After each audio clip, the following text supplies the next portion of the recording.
With over 12,000 miles of spectacular coastline, we are drawn to the sea that surrounds us. But danger is never far from our shores. There's nothing on this earth that makes me feel so small and insignificant. Person in the water! As the sea does. Oh, big wave! When the seas are raging, Come on! there's an army of volunteers Go, go, go! ready to race to our rescue. There is an immense adrenaline rush. It's drop everything and go. Oh my God. Filmed with their own cameras, Are you hurt? every decision the crews make I thought I was gonna die. is critical. I won't forget his eyes. They were just imploring me to not let go. Hold on my hand! Everyone okay? Having someone's life in your hands is a huge responsibility. These guys saved our lives. But if you have helped them, there's no better feeling in the world.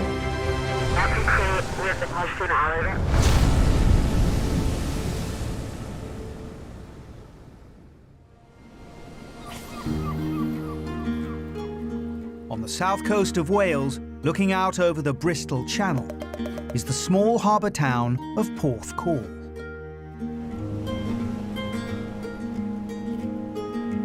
There's definitely a strong sense of community in Porthcawl, and most people know someone doing something on the sea.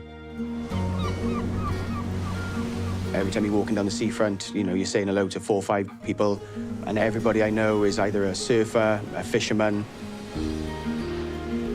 Until recently, Porthcawl was home to a busy fishing fleet. But with commercial fishing around Wales declining by 75% in the last decade, the harbour is now a much quieter place. Fishing has changed massively. The fishing community in Porthcawl is now really, really small. Commercially, it's a really challenging place to work. And so it's just 2 commercial fishermen today. We all know them. There's an Abe and Alex is a surfer, and they go out to the sandbanks and they catch bass, I believe. I think it's bass, yeah. On average, the Porthcawl crews tackle around 80 shouts a year, many due to its position on the Bristol Channel, which has some of the most powerful tides in the world. The biggest dangers on our patch are the currents, because we're in an estuary, and we have lots of sandbanks, which can be quite shallow at times. Exposed at low tide, the banks continually shift, with strong currents running through them. Sandbanks off Porthcawl are pretty good for fishing. No one can really get to them unless you're on a boat, but you need to know what you're doing around them. The end of November, a clear, cold Sunday afternoon. The Coast Guard has received a 999 call from a fisherman who's fallen into the water from his boat. He's reported that he's not wearing a life jacket. When there's a person in the water, it turns launching the lifeboat into a very intense situation. Time is not on their side. Porthcawl's Atlantic-class inshore lifeboat is prepped for an immediate launch. The fisherman's last reported position is somewhere out by the treacherous 2-mile-long Scarweather Sands, 5 nautical miles southwest of the town. It's an extremely unforgiving place. You've got shifting sands and big, big tides. And with the tide still going out, he could by now have been dragged out to the deep, cold waters of the Bristol Channel. One of your biggest challenges when you're in the water for a prolonged period of time is staying afloat. So to know that he wasn't wearing a life jacket really, really ups the ante. Go, go, go, go! With the casualty in grave danger, the station's smaller D-class is also readied for launch. They're bringing the D. Okay, let your lines go, guys. I remember as we launched, realizing how calm the sea was, but how cold it was. Us being completely on point could mean the difference between this person coming home and not. We initially had no idea who it was, but that doesn't matter. We're there to get to the casualty as fast as possible. I want to know what other assets are coming. To assist with the search, flank station The Mumbles has launched its all-weather lifeboat. And a Coast Guard helicopter has also been scrambled from nearby St Athan. As they rush out to the sandbanks, the Atlantic crew receive a radio update from the Coast Guard. The fishing boat is named Wenny. It took me a second or two to register who that boat belonged to. Alex owns Wenny. I believe it's named after his daughter, and he's a well-known guy around Porthcawl. I've got to know Alex through owning a boat in the harbour myself, but I knew that Chris was really, really good friends with Alex.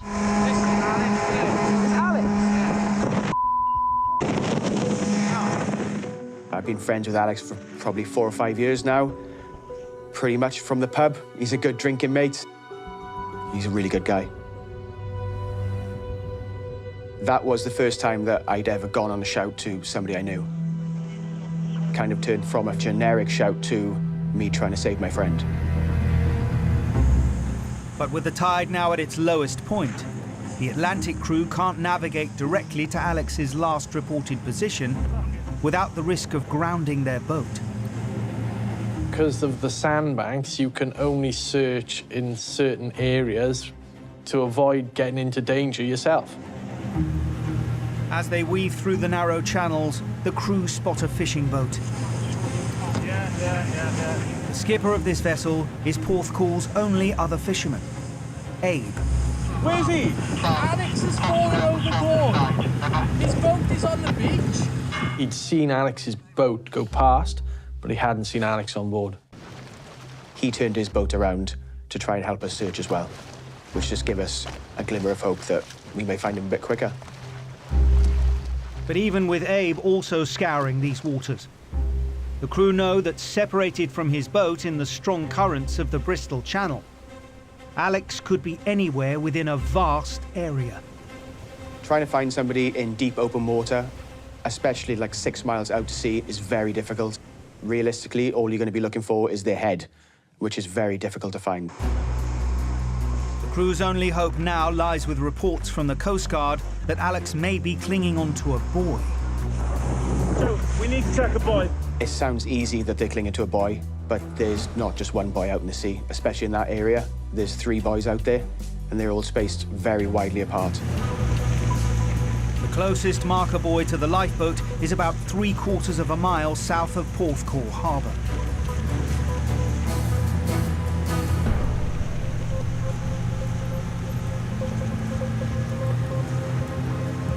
He wasn't there. Panic set in even more then, because we know he'd been in the water for approximately 40 minutes. So if we didn't find him soon, we probably weren't going to find him. The crew rushed to the second buoy, but it's over 4 miles away, on the eastern edge of Scarweather Sands. At this time of year, the seas off this stretch of coast are on average just 13 degrees. After nearly an hour in the water, Alex could now be battling hypothermia. I was thinking to myself, with the swell and the cold, things were not looking good. I know his family, and I know all of his friends, and I didn't want to have to face them and say that we couldn't find him. But we had to put the doubt to the back of our mind and know that if anybody's going to survive in the sea, it was Alex, and if anybody was going to find him, it was going to be us. There was almost a silence where we were like each coming to terms with what we were up against. And that's when the silence was broken by the radio from the Coast Guard helicopter. The helicopter has spotted the casualty. Is that in there? So I remember opening the throttles up and just willing the lifeboat to go as fast as it possibly could. But until they're alongside him, the crew can't be sure of Alex's condition.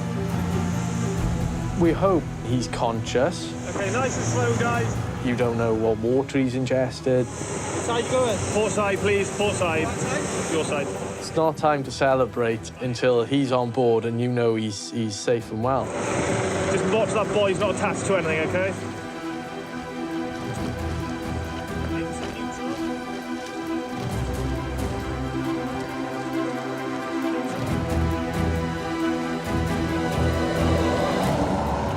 Contact! Do it. Jump in with him, mate.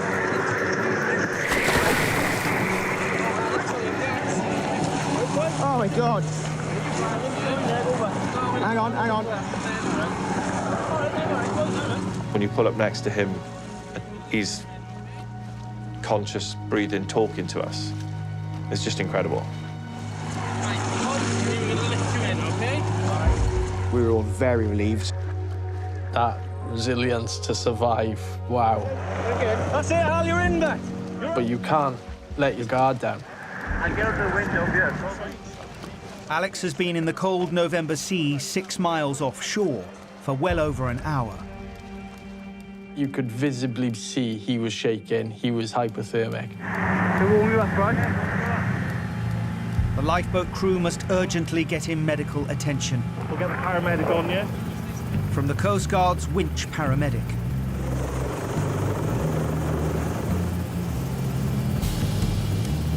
The concern is that as the adrenaline in Alex's system wears off, his condition could rapidly deteriorate, causing him to go into shock. Alex had been exposed to freezing water for a really, really prolonged period of time, and he was still running on adrenaline. The decision is made to transfer Alex to the Mumbles Tamar class, where he can be warmed up while being rushed to shore. But this plan is met with some resistance. Alex, being a typical fisherman, was more concerned about his boat. It's on the beach. It's on the beach. I mean, that's his livelihood, that's his job, and that's how he makes his money and pays his bills. I'm very trustworthy, honestly, I am. Are you in the water a lot? Of a surfer? But the paramedic was insistent that he needed to go onto the Mumbles lifeboat to warm up.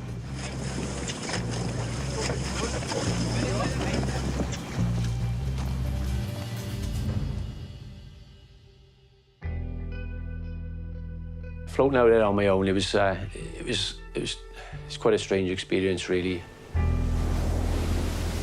Swansea Bay is quite a built-up area, and I could see lorries on the motorway, and just remember thinking life is going on, and nobody sort of knows, and I'm just here, watching it all. It could have been my, last thing I seen, really, yeah.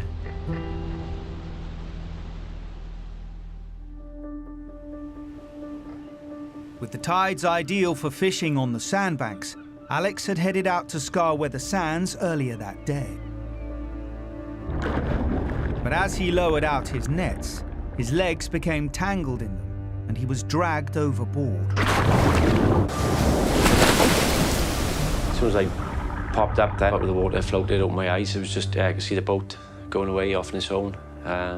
It's about 4 or 5 knots, just on autopilot on its course, and just heading away, doing what he was supposed to be doing. And yeah, it was quite, to see that, that was my, my safety really going, and, the boat that was gone, so I was totally on my own. Unable to grab a life jacket, Alex's only hope was to cling on to one of the small buoys attached to his nets. Just really, really worried, but I didn't want to panic. Just wanted to get home, see my little girl. Fortunately, Alex had a waterproof mobile phone on him, so was able to call the Coast Guard. By the end of it, which was about an hour and a half, you heard the helicopter. It was a real moment to hear that. Like, it was getting cold. I think maybe another 20 minutes, I would have been really, really struggling. Just watch that boy. He's not attached to anything, OK? When I saw the orange boat as well, it was all sort of happening at once then, and it was just amazing, really. It's absolutely befitting of his character and how chilled out and laid back he is. You right? Yeah, so. And I actually think that was probably the key to a successful outcome for him, is just keeping his composure and just relaxing into the situation. Yeah, I'm all right. OK. When brought aboard Mumble's Tamar class, Alex's core body temperature had dropped dangerously low. But by the time he was ashore, he had warmed up enough not to require hospital treatment. I don't really like hospital that much, and I knew in myself I was fine. I really did know I was fine. In the meantime, Alex's fishing boat was recovered from Rest Bay, 6 miles from where he'd fallen overboard. Incredibly, the boat suffered no damage, I believe. Of all the places it could have landed, it chose to land on a lovely, soft, fluffy beach. It was my life's work, you know, a huge investment. And that was the second luckiest thing of the day, not losing my livelihood.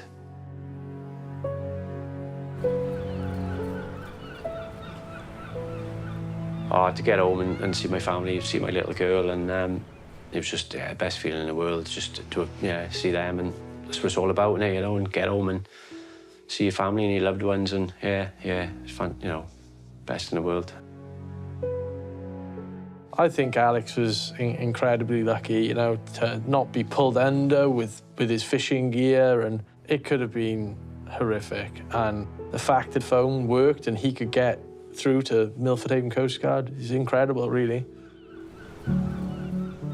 I wouldn't be here without them. I know the phone helped, but ultimately they were the people who pulled me out of the water, and forever grateful for them. And my family are too, yeah. The next time I saw Alex was later that evening. There was a lovely atmosphere in the pub that night. It was nice to sit down, have a drink with Alex. Lots of pats on the back. It felt good to be able to save my friend.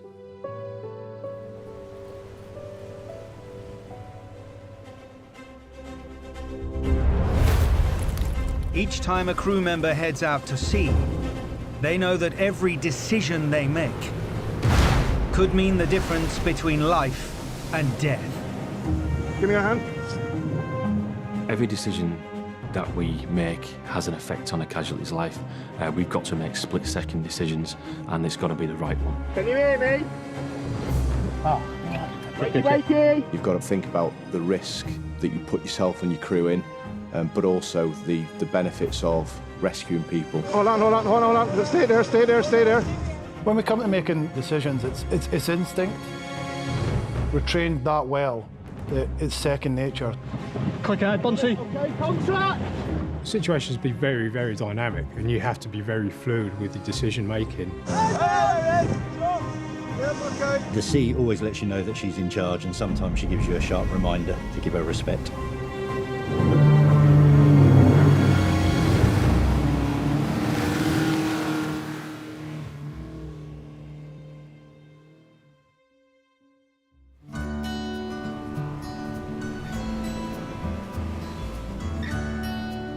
On the coast of Kent, on one of the largest shingle banks in the world, is the headland of Dungeness.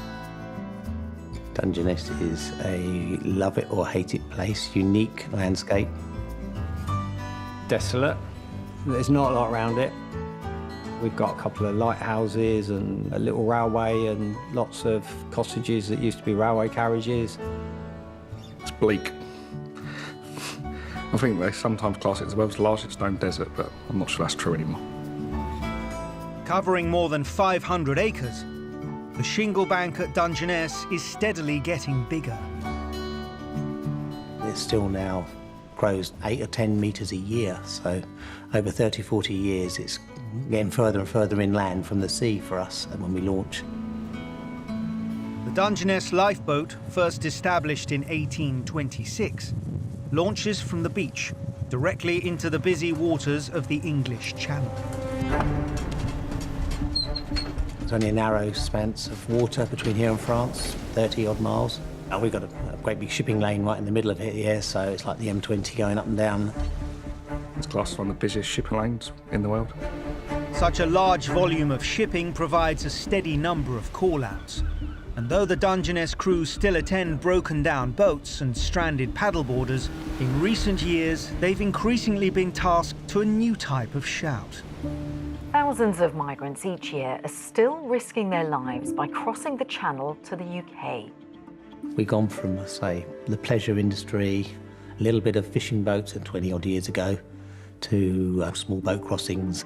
Although channel crossing incidents accounted for a tiny fraction of the RNLI's launches last year, each one can involve multiple casualties. A lot of our work is with assisting Board Force with safety boat cover. When they feel that there is a risk to life, they will task us and we'll stand by. You know, we're still a lifeboat. We save whoever we're tasked to go and save if we can. Mid-May, 9:51, on a mild, still Sunday evening. The Dungeness crew are tasked after a dangerously overcrowded boat is spotted out in the shipping lanes. Initially they said about 55 people on the vessel, and Board Force were requesting us to assist them. The crew launch quickly and start heading to location, around 12 miles from the station.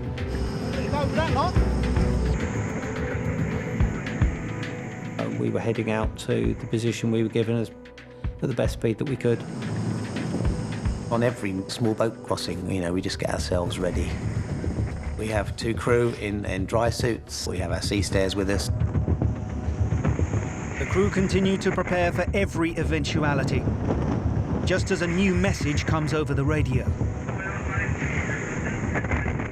There are, in fact, 62 casualties, and the boat they're crowded into is now breaking up. Terry came out and said, everyone is in the water.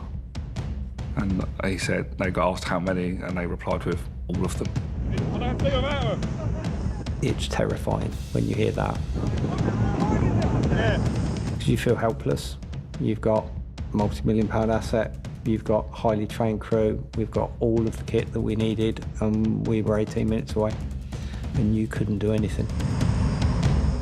When someone's in the water from a small boat crossing, most have no life-saving equipment aboard, nothing to keep their head above the water. So it's critical for us to get them as quick as possible. The crew up their speed as much as they can, but it's still another 10 minutes before they finally arrive at location. Yeah. They're everywhere, look. You can hear them shouting. It was the most eerie thing I've ever arrived to. There was screaming, there was life-saving assets glistening off the searchlights. There's so many throw bags. It was a very hard-hitting image. There was line and stuff everywhere. There was horseshoes floating here, there and everywhere. So it's like picking your way through a minefield to a degree, not knowing where the people that were in the water were. Right, what's that? Oh, just a bag. The horseshoes, life-saving devices that inflate on contact with water, have been deployed by the Border Force vessel already on scene. It's managed to rescue most of the 62 casualties, but not all.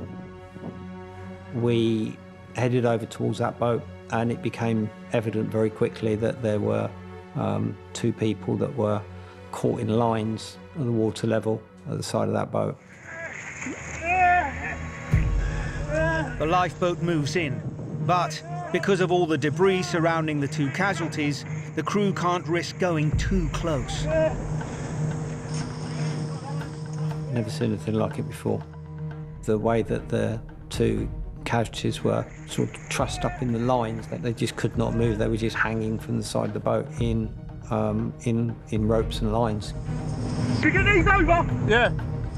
We have something called the sea stairs, and it's like a big platform, and this enables people to get from water to the boat. One guy was quite vocal, and he had lots of horseshoes and ropes around him. He had a block and tackle from the Border Force boat, rope coming down, and he was holding on to that. But he too was also holding on to his friend. He wouldn't let him go. It's really wrapped up in them lines. I've got a knife on me. With the Border Force vessel unable to lift the tangled casualties up onto their boat, the Dungeness lifeboat moves nearer to try and pull them onto theirs. Mark was trying to manoeuvre our boat close enough that we could grab them. I probably got it in about 10 or 12 foot of their vessel with our sea stairs out. Come on. Is that secure? Yeah. Who wants to swim on? And then I had to make that tricky decision to ask a crew member or two of them to get into the water. It's not standard procedure to commit a crew member to the water at any time. But at night, in a busy shipping lane and with tangled lines beneath the surface, it's an even bigger call. To put two of your crew in the water between two boats, and they're not tethered to anything, and they've got to swim to the other boat is a massive decision.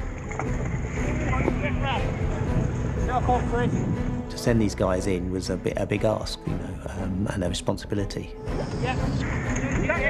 But there was no other option. We were not going to get the casualties from where they were any other way. They had to be cut free, and they had to be cut free at the waterline.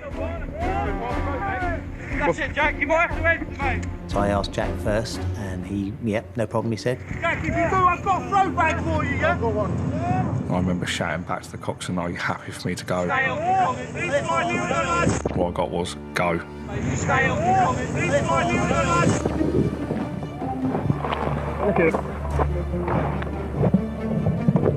Jack and a second crew member, Chris, swim towards the casualties, mindful of the massive rescue lines still in the water. It's not normal to be untethered from the lifeboat that you've just jumped from, really. It's your place of safety, it's your refuge. And you've just left it.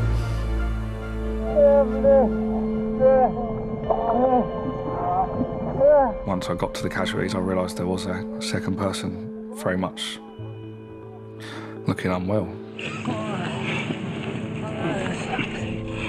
I didn't think he had long left. His eyes were going back into his head. His eyes were rolling, and I was genuinely concerned that I was going to lose him. What are you tangling, mate?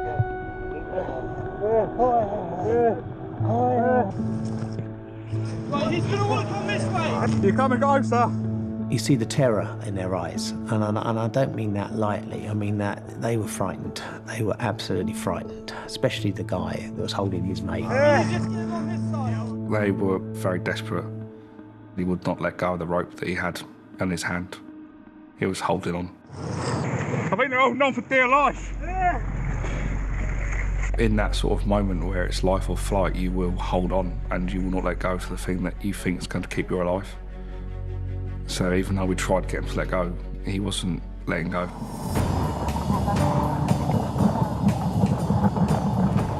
Using a specially designed knife with no point but a very sharp blade, Jack starts cutting through the ropes.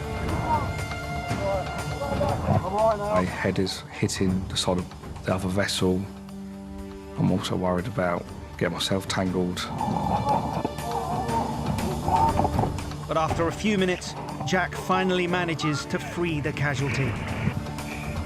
We got you, mate. We got you. Got the guy, I've got him on my chest now. We got you, mate. Actively trying to keep his head out of the water.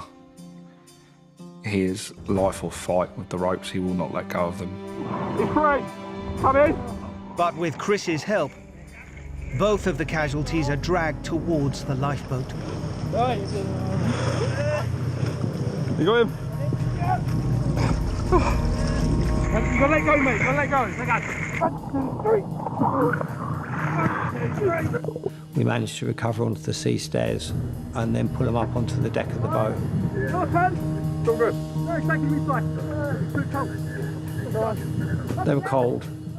They were mildly hypothermic, so we were using the CAS care or check cards, and we were just looking to warm them up as quickly as we could. You all right? Yeah, that was horrible. Me and Chris sort of just took 5 for ourselves, sort of tried to regroup and just catch a breath really from what we just did. They was absolutely worn out and knackered, but you know, they done really well. Very proud of them. But then, a further update comes in from the Border Force vessel. There are still 9 people unaccounted for. So the lifeboat heads over to the wreckage of the casualty boat to see if anyone is still clinging to it. Trying to get some shots of that thingy, Mark. Oh, the whole transom's gone, isn't it? The whole transom's gone, it's just parting out. Just to see a black rib with no equipment at all, no lighting, no facilities aboard, no benches or anything to sit on. You know, it's just a split open boat, you know, open to all the elements. No, the transom's gone, isn't it? The transom of the vessel is completely detached and it's just the sponsons left. The floor's gone. Yeah, it has, yeah. It was more of a shock that there were 62 people in it before it came apart. And you just think, you know, those people all went in the water right there. Most of them are back out the water now, but we were still looking for 9 of them.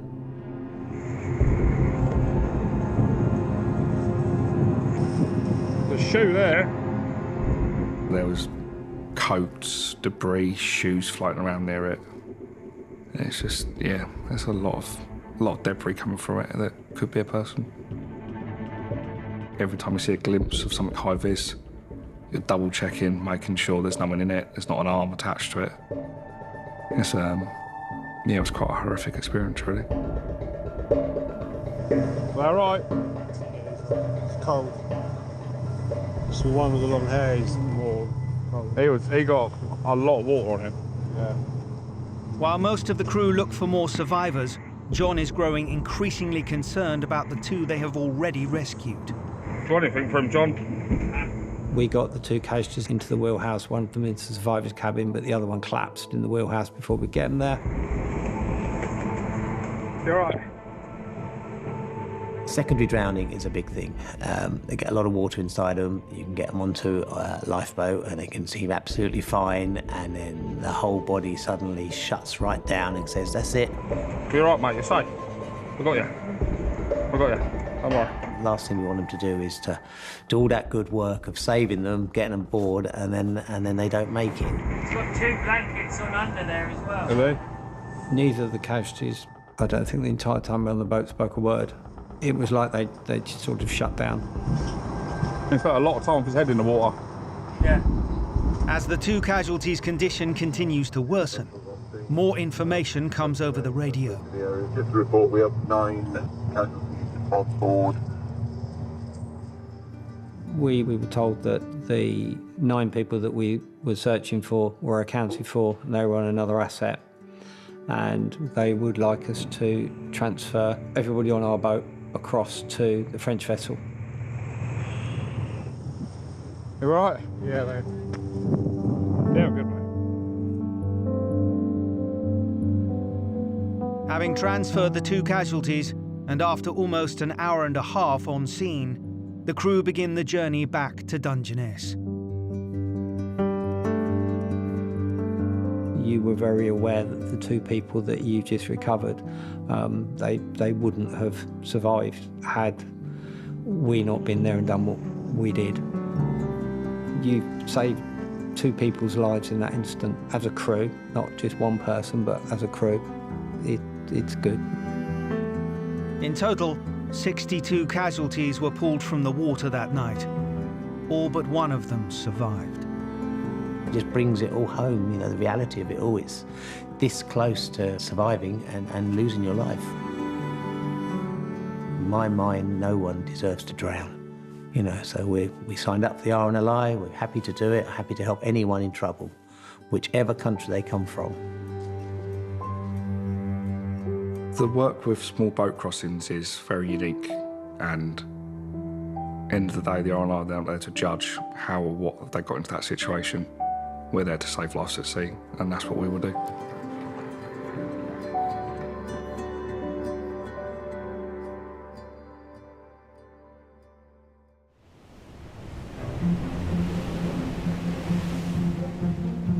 "230 miles north, lying on the Yorkshire coast, is the historic harbour town of Scarborough. North Yorkshire, known as God's country, That's probably the Yorkshire folk making that statement. It's home for me, and it's truly is beautiful. Scarborough's known for its seafront, for the spa complex. You've got the castle, which sticks up on the headland. It's stunning, and you know how many benches overlook the ocean with little notes on them saying that Mavis from Halifax loved this view, you know, and there's so many benches that they all can't be wrong. The view that Mavis and so many others have enjoyed over the centuries is of Scarborough Bay and the North Sea. The North Sea can be everything. So it can be flat as a pancake, it can be paradise, it can be beautiful. But then you can have just horror, just ferocious, angry, just like the gates of hell. And that's the only way to describe it. It can be horrendously rough and actually the last place you want to be, even if you're in a lifeboat. There's been a lifeboat in Scarborough since 1801, over 2 decades before the RNLI was formed. When you've had a lifeboat in a town for over 200 years, things do go wrong sometimes, unfortunately, and Scarborough's had its share of tragedies with lifeboat crew lost. Most recently was 1954, which was the ECJR lifeboat.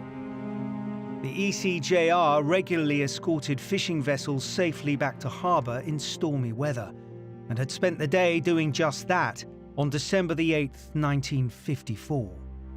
The ECJR had been out since, I think, just before lunchtime. Horrendous weather.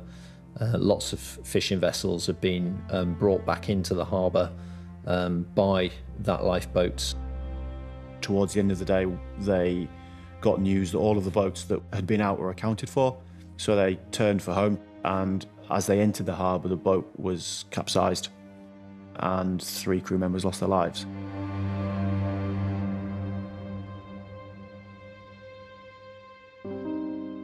People use the word hero quite a lot, and the people who used to go and crew on the boats, and they've got a cork life jacket on and started rowing through the surf in the dark to go and try and help people out.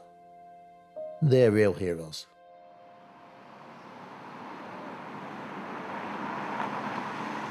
End of August, late afternoon, and a message comes over the radio from a vessel in distress. The first information I got was that it was a yacht with mechanical failure and VHF failure. So not only were they sort of adrift, they also weren't unable to communicate. We were told there was 4 people on the boat.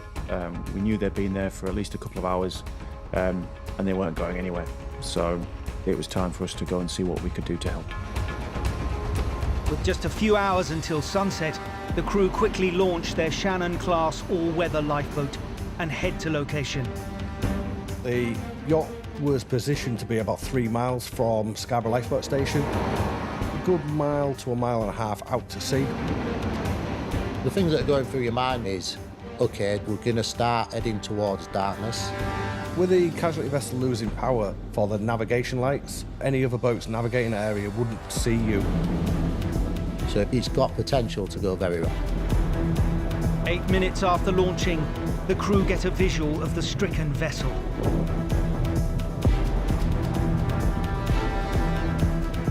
It was a big twin-masted yacht, so we could see them quite early. This yacht was a big 50-foot metal hull yacht. If that starts to drift, if that goes anywhere near the rocks, they're in trouble, they're in big trouble. Hi guys, you all right? With no power and therefore no radio communication, the lifeboat moves alongside to assess both the casualty vessel and its crew. You all right? Got 4 people on board. Anyone else? There was 4 guys on board, all, should we say, mature gentlemen. So initially I was a little bit thinking, okay, you know, could this potentially turn into something else? i.e. medical, because of the ages of the guys. So you've lost all power? Got no power at all? They seemed pretty fed up, if I'm honest with you, so they'd been there a while, probably thinking, we can see where we need to get to, but there's no way we're going to get there. So, yeah, they were ready to get on the move. How was he planning to retrieve his anchor? The RNLI's purpose is to save lives at sea. So we could have taken the 4 guys off the boat, but ultimately that would have left their boat with no lights, in the dark, and somebody could still end up going into it. So we had a conversation amongst the crew a little bit, make sure we're all agreed that it's the right approach, and actually made the decision to tow them back to Scarborough. We are going to take you on the tow. I've got a checklist I need to go through first. Having opted to tow the yacht to safety, the crew now need to figure out the best and quickest way to do it, while they still have daylight. Are you taking on water or do you have any leaks? Over. Negative, there's no water and we've got no leaks, over. In order to establish a tow, we have to physically get a rope from us to them. So for this yacht, we decided that the best way was going to be what we call a heaving line. A heaving line is a small light rope that can be thrown to another vessel, so the heavier tow rope can then be pulled across and attached. Don't try and fight it. Yeah. You're just coming out your hands too fast. Let it go. All right, the line goes. Yeah. And at that point, it was very much over to the crew to get all of the tow line and everything ready to go. I'll get rigged quickly. Whilst I kept us a little distance away from the yacht to get everything organised. Once the tow rope is prepared, the lifeboat moves closer, ready to try and throw the heaving line across. Our Shannon-class lifeboat is an unbelievably manoeuvrable bit of kit. We have water jets, so we can go places which, you know, you couldn't do with a boat with propellers. So I was able to get pretty close, make the throw as easy as possible. I just came across the bow of their boat, as we're trained to do. Tell me when you're ready, mate. Myself and Nick were basically told, grab the heaving lines and get a line over to the vessel. So we literally both grabbed the heaving line, started to coil it, and then Nick moved over to that side to throw his first, and I just stood off to one side out of his way. Well, then, Nick. Nice shot. Went across first time, straight into the arms of the guys on the casualty vessel, and then they're able to then start pulling that tow rope across. Standing line. They pulled that on board, then they secured it to their vessel at the bow. That's when we started the tow. Just knock it out there, Will. Yeah, right, you've got it, mate. Just go steady, we'll come in a second. It was a heavy vessel, I think it was 28 tons, something like that, so it was heavier than us. So actually, yeah, it was, you knew you were towing it. Well, have a bit more, mate, if we can. You could see the tension on the line, most certainly. And yeah, towing that vessel was not a particularly easy task. Keep it going. Yeah, go on, jumping ahead. Yeah. Tows can go wrong. Tows can go very wrong. And you have to be very careful. Nice, nice. Keep it on that one. Yeah, all right. The crew begin the 2-mile tow back to Scarborough, with the tired casualties still on board their yacht. Lines out, mate. Yeah. Start getting them ready.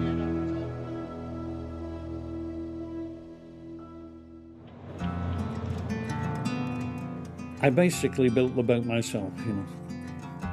I was trying to find a name for the boat, and so I got my wife's name and my mother's name. One's May and one's Marion, so that's how we come about to call it May Marion. Alan and 3 friends had set off early that morning on a leisurely sail up the coast to Whitby. We set off from Grimsby and we come round Flamborough Head, and you get the tide against you and you get the wind against you, which actually meant I wasn't going to get to Whitby in time. So we decided to pull into Scarborough. So we was about maybe 2 miles outside Scarborough. Then the engine just happened to and then was in problems. Alan and his crew dropped anchor and headed to the engine room, hoping that between them they might get the engine going again. The trouble is, the crew is not young people. To get down into the engine room and do a lot of maintenance work If it's choppy, it's very awkward. You risk breaking a leg, trying to get round the engine. To do that, it's a very dangerous because we're the age we all are, it's not that easy to actually get down into the engine room, even though you do try to do your best. After several hours of trying and daylight running out, they reluctantly threw in the towel and radioed the Coast Guard while they still had some battery power left. It is always a big relief to see that boat come in, because they all know what they're doing, and it's reassuring. You all right? Once we got back into the harbour, they were met by the Coast Guard. It's a relief always to get back in port when things go wrong and trying to find out the problems. They were definitely happy to be on dry land. There was a lot of handshakes and thank yous. If there'd have been higher winds and bigger tides, then yeah, most certainly it could have had a different outcome. We've gone out, we've brought them back, they're now safe. No one's injured, nothing's damaged, no boats are damaged. So all in all, not a particularly bad day at work. So that was good for me.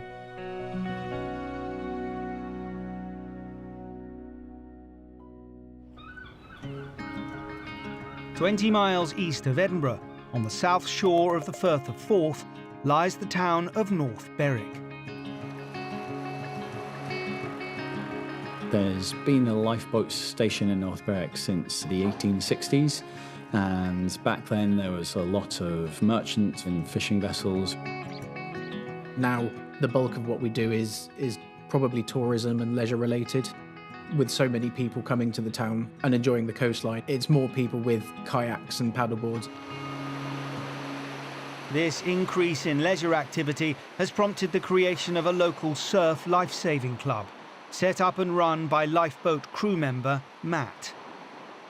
We're going to go into the water and then we're going to use the rescue tubes, okay? So has anyone ever used a rescue tube before? Surf lifesaving is a sport of lifeguarding, essentially. So pop your arms over the top, then I can clip him on round the back like that. It takes all the individual elements of you going out and doing a rescue, whether that's paddling, whether that's running on the beach, whether that's swimming.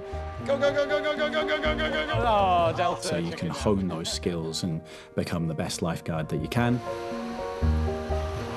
Getting young people involved, I think, is incredibly important. It teaches them vital life-saving skills and a new love of the sea.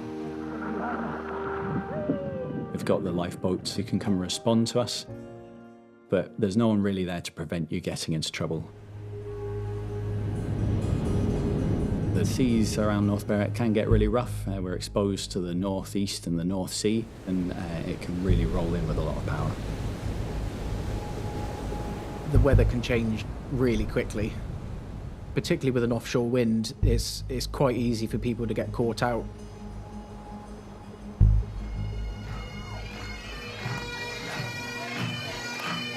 Saturday evening, last weekend in July, and the streets of North Berwick are thronged with visitors. Once a year, the North Berwick Pipe Band do a parade in the town, and it's really well attended, so a lot of the roads get shut off. They had lots of dancers and singers on the street, a little too much bagpiping for me, and also I needed to go and have my dinner. When my pager went off, I was actually in my flat. I had to run through the sort of crowd towards the station, and roads had been blocked, so I knew we might be struggling to get there on time. A call has come in from a woman whose husband has been blown out to sea on a kayak and has now capsized. The water temperature isn't ever particularly warm, and we really don't want people in for longer than they need to be, so it's critical for us to get on the water and get on scene as quickly as possible.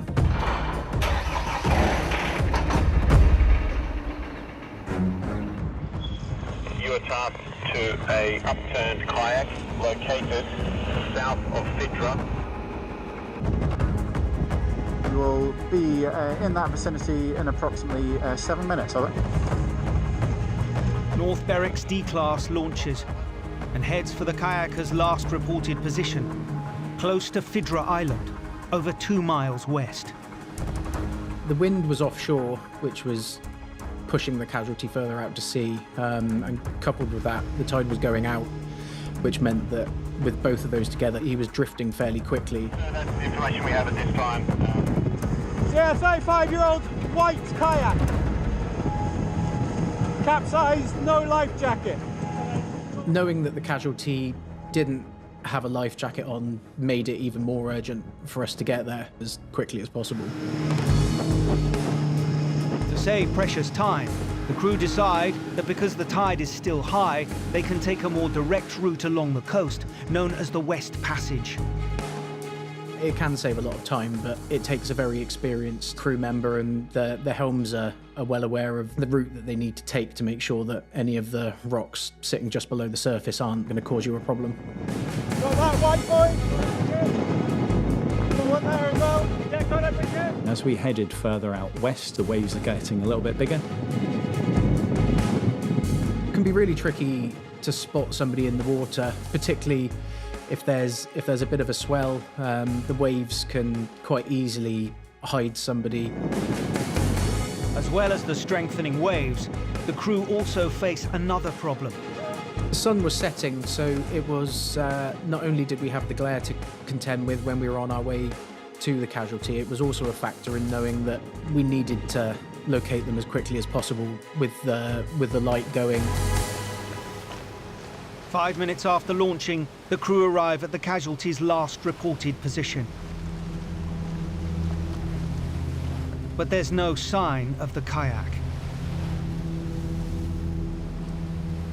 The kayak can be difficult. We were told it was a blue and white kayak. Those are helpfully the colours that the sea is. Check the time. When you're on scene and can't see the casualty, it's important not to panic. You never want to be the person who's missed someone and driven past them. In this case, it was an outgoing tide and an offshore wind. So we knew that they were going to have moved from the initial location. Somebody's in the water holding onto a kayak, there's going to come a point where they might not have the strength to keep holding onto it. If a wave washes you over, if you suddenly lose grip of the thing that's keeping you afloat, you might start to panic. You're going to start to drown, and that can be a matter of minutes in that case. The casualty has now been in the water for at least half an hour, and the sun is sinking fast, so the crew prepare to widen their search. When a new urgent message comes over the radio. Please be advised the casualty is located further offshore than your current position. The first informant had a visual of where the casualty was, and fortunately were able to give us the position. You need to turn it further out towards the over. We'd actually gone past the kayaker. It was slightly further out to sea and slightly further from the island than we were anticipating, so we'd actually missed them in the glare of the sun. Aberdeen Coast Guard, this is North Berwick Lifeboat, that's understood. Visual of the casualty now. We're just going back towards them. We had passed them. We'll be on scene in about 2 minutes. He's just there, that's him. We saw him in the water clinging to the kayak. We can see him, he's waving at us. As we got a little bit closer, you could see that there was an arm up in the air and he was waving us down. Hi there. You're all right, just stay there, we'll come and get you. This is Aberdeen Coast Guard. He just didn't have the strength to pull himself back in, so it was important for us that we recovered him into the boat as quickly as possible. Aberdeen, this is North Berwick Lifeboat, go ahead up. What side? Sir, at this stage we haven't requested an ambulance. Request as soon as you can, give us an update. We got in position and pulled the casualty on board. Yep. Okay, 1, 2, 3. There we go. No, it's all right. It's just a difficult boat to get people into. There you go. No, it's all right. Just take a breath. Don't worry, you're all good. He did seem like he was a bit chilled and a little bit shocked. Not too cold? Yeah, that's good. We just got to do all that check. No, don't worry. That's exactly why we're here. Yeah, no, thank you so much. He apologised a lot, and we were sure to reassure him that that's what we were there for. He managed to stay above the water most of the time. Okay, that's good. It became apparent that he was actually quite an experienced sea kayaker, but he had just made the bad decision to leave his buoyancy aid ashore. I've never gone out with that PFD on. You never will again. He knew that going out without any of his equipment was probably not the right decision. and had just been caught out when his kayak capsized. I think, is it your wife? Maybe she called for help, so... The casualty told us that he'd been struggling to get back into the kayak, and he'd been in the water for a little while. Do you have a means for calling for help usually with you on your... I'm sort of, I have a spot tracker. You got everything. Did he hit your head at all? Didn't lose any consciousness? We were happy with his condition. He was still very with it. There was no major concern with his health at that point. There'll be some Coast Guard rescue team who just turn up and just check you're all right as well. Mostly he was embarrassed. With the casualty not in need of any further medical attention, the crew decide to take him back to his family on the beach. There's a couple of rocks here, but it's still quite deep. As soon as we started coming towards the shallows and got out of the boat, he started getting an earful from his family.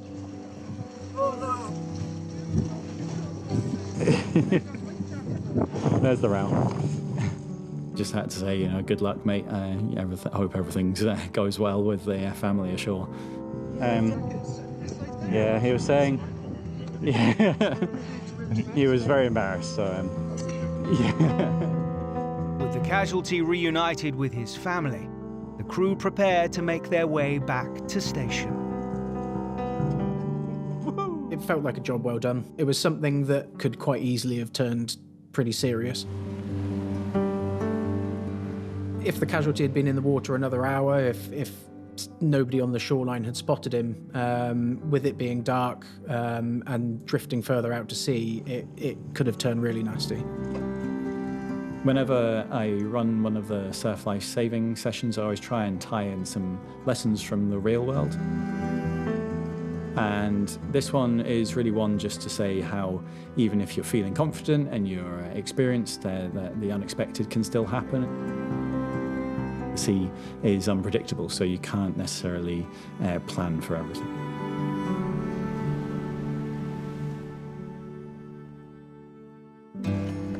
Two months after it suffered engine failure off the coast of Scarborough, Alan's beloved yacht, May Marion, is now back in its home port of Grimsby. The engineers who came down to fix our problem said no matter what we'd done, we couldn't have got it going. The problem we had was with fuel, the fuel coming into the engine. Everybody knows that things are always happening, things are always going wrong. But you can't go to sea without taking things in your stride. It's a part of what the sea is. Come on in.